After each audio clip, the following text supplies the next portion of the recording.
आज की इस वीडियो में हम इक्वेशन ऑफ मोशन को डिस्कस करने वाले हैं कि कैसे हम इक्वेशन ऑफ मोशन को ग्राफिकल मेथड से डिराइव करते हैं। तो derivation of uniformly accelerated motion from velocity time graph. तो हमने क्या किया, ये वेलोसिटी टाइम ग्राफ हमारे पास है, ये वाली वाई एक्सिस वेलोसिटी को रिप्रेजेंट कर रही है और ये वाली एक्सिस टाइम को। चलिए शुरू करते हैं। अब मान लीजिए एक पार्टिकल है जिसकी इनिशियल वेलोसिटी कितनी है। एक पार्टिकल है जिसकी इनिशियल वेलोसिटी कितनी है। इनिशियल वेलोसिटी हमारे पास है u, फाइनल वेलोसिटी है v। u से v तक जाने में उसे टाइम जो है वो t लगा, ठीक है। और उसने डिस्टेंस कितना कवर किया, डिस्टेंस कवर किया उसने s, ठीक है। ये हमने इमेजिनरी मान ली है क्योंकि हम इन्हीं के बेसिस पे अब सॉल्व करेंगे। तो ये हमने मान लिया पॉइंट ए और ये होगी उसकी इनिशियल वेलोसिटी, क्योंकि ये वाली लाइन किसको रिप्रेजेंट कर रही है, वेलोसिटी को, और ये वाली लाइन टाइम को, ठीक है। वीटी ग्राफ है तो ये हमारी इनिशियल वेलोसिटी होगी हमारे पास u। अब ये क्या हुआ, ये वेलोसिटी बढ़ती रही बढ़ती रही बढ़ती रही बढ़ती रही टाइम के साथ इस तरह से बढ़ती रही और कितनी होगी, यहां तक पहुंचते पहुंचते v होगी हमारे पास, ठीक है। इसको हम यहाँ पे मिला देते हैं इस तरह से और इसको हम यहां से ज्वाइन कर देते हैं। तो ये वेलोसिटी हमारे पास कितनी होगी, v वेलोसिटी होगी। तो ये डिफरेंस हमारे पास कितना आया, v माइनस यू। इस v में से ये u चला गया तो ये आया v माइनस यू। और इसे टाइम मिला कितना, इसे t टाइम मिला इस तरह से। तो ये हो गया हमारे पास b, ये हो गया a b c, ये हो गया d और ये हो गया हमारे पास o। और ये तो हमारे पास t है ही यहाँ पे। तो इसे u से v तक जाने में कितना टाइम लगा, t टाइम लगा। तो हमने क्या किया, इस सिचुएशन को ग्राफिकली रिप्रेजेंट कर दिया। तो देखिए पहले वेलोसिटी कितनी थी u, अब वेलोसिटी कितनी है v। क्लियर हुआ। टाइम कितना था, टाइम कितना लगा u से v तक जाने में, t टाइम लगा। तो हमें क्या करना है, हमने ग्राफ बनाने के बाद हमें दो चीज अपने दिमाग में रखनी है कि जो वेलोसिटी टाइम ग्राफ का स्लोप होता है वो हमें एक्सेलरेशन देता है, और जो वीटी ग्राफ का एरिया होता है, वेलोसिटी टाइम ग्राफ का एरिया होता है, वो हमें डिस्टेंस देता है। तो सबसे पहले हम क्या करेंगे, सबसे पहले हम वेलोसिटी टाइम इक्वेशन निकालेंगे। जो हमारी पहली इक्वेशन है वो हमारी है velocity time equation, time equation. अब देखिए कैसे निकलेगी, यहाँ पे ध्यान देंगे।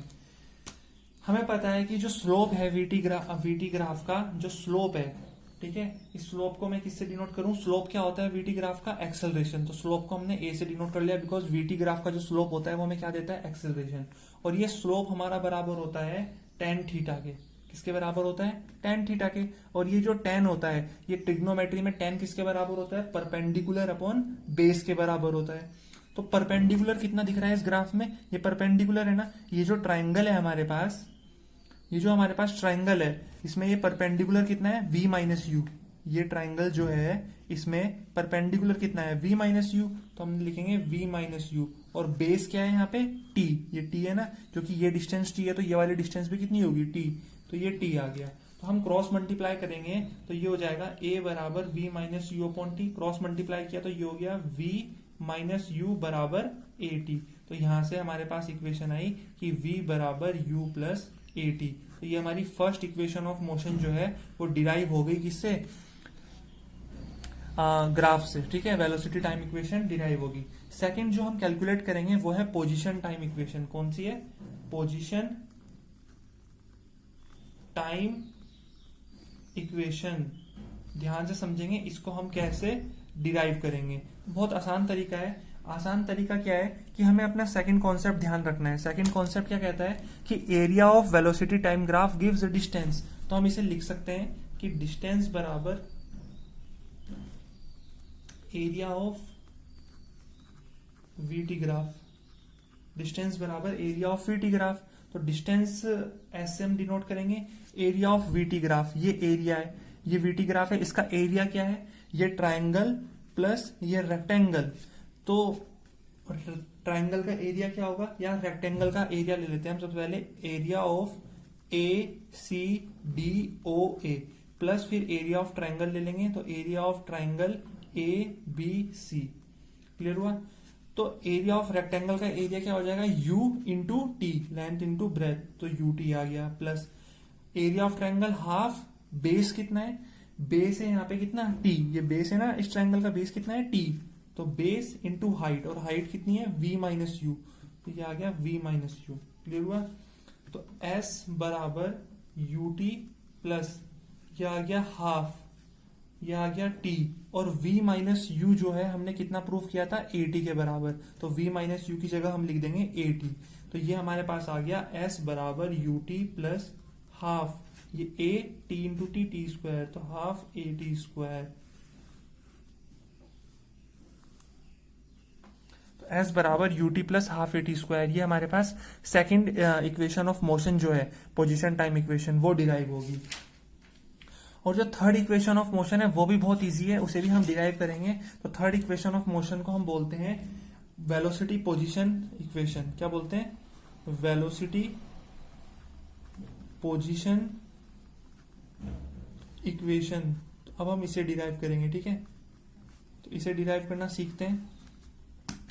तो अब हम फिर से वही कॉन्सेप्ट यूज करेंगे अपना सेकंड वाला, कि जो डिस्टेंस होता है, डिस्टेंस को हम एस से डिनोट कर रहे हैं, तो डिस्टेंस जो होता है वो किसके बराबर होता है, area of VT graph, area of VT graph. तो डिस्टेंस बराबर ये हो जाएगा वीटी ग्राफ, लेकिन निकालने का तरीका अलग होगा। इस वाली इक्वेशन के लिए हमने क्या किया, ट्रायंगल प्लस रेक्टेंगल दोनों के एरिया को ऐड किया। अब हम थर्ड वाली इक्वेशन के लिए क्या करेंगे, डायरेक्ट ट्रेपेजियम का एरिया निकालेंगे। तो S बराबर एरिया ऑफ ट्रेपेजियम, ट्रेपेजियम क्या है, OABD, OABD। तो एरिया ऑफ ट्रेपेजियम क्या होता है, हाफ, ठीक है, sum of parallel side, sum of parallel side into height. तो S बराबर half sum of parallel side, parallel side क्या है, ये वाली पैरेलल साइड u है और ये वाली पूरी पैरेलल साइड कितनी है, v। तो सम ऑफ पैरेलल साइड आ गया u प्लस v। और हाइट कितनी है इसकी, हाइट हो जाएगी t, ठीक है, क्योंकि ये पैरेलल साइड है तो ये क्या हो जाएगी, हाइट। तो ये आ गया t, क्लियर हुआ। तो s बराबर हाफ u प्लस v, या इसको हम लिख सकते हैं v plus u plus v को हम v प्लस u भी तो लिख सकते हैं। अब देखिए t, जो t की इक्वेशन है a बराबर v minus you upon T, तो t बराबर क्या हो जाएगा, v minus you upon a। तो इसको हम लिखेंगे v minus you upon a। तो ये 2a की मल्टीप्लाई में इस s में कर सकता हूं, तो ये हो जाएगा 2as बराबर ये v प्लस यू और v माइनस यू। तो 2as बराबर a plus B, a minus B, formula हो जाएगा a square minus B square. तो हमारे पास आ गया v square minus U square बराबर 2as। तो ये हमारी होती है थर्ड इक्वेशन ऑफ मोशन।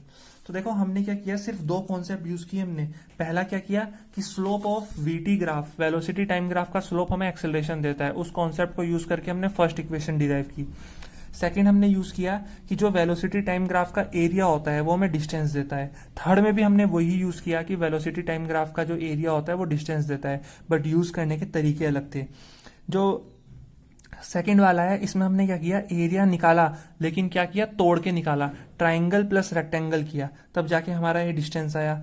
लेकिन थर्ड वाले में हमें क्या करना है, एरिया ही निकालना है, लेकिन डायरेक्ट किसका निकालना है, ट्रेपेजियम का निकालना है। और बीच बीच में ये इक्वेशन जो है वो यूज करनी है, a बराबर v minus you upon T, इस इक्वेशन को जो कि हमने यहाँ पे यूज किया, और इस वाले में हमें ये इक्वेशन यहाँ पे यूज करनी है। क्लियर हुआ। तो आई थिंक इतना क्लियर हो जाना चाहिए, first equation of motion, second equation of motion और ये थर्ड इक्वेशन ऑफ मोशन हमने किस मेथड से की, ग्राफिकल मेथड से की। नेक्स्ट वीडियो में हम इन इक्वेशन ऑफ मोशन की बात करेंगे by calculus method. Calculus method की मदद से हम कैसे इनको सॉल्व कर सकते हैं। तो आई होप ग्राफिकल मेथड समझ में आ गया होगा।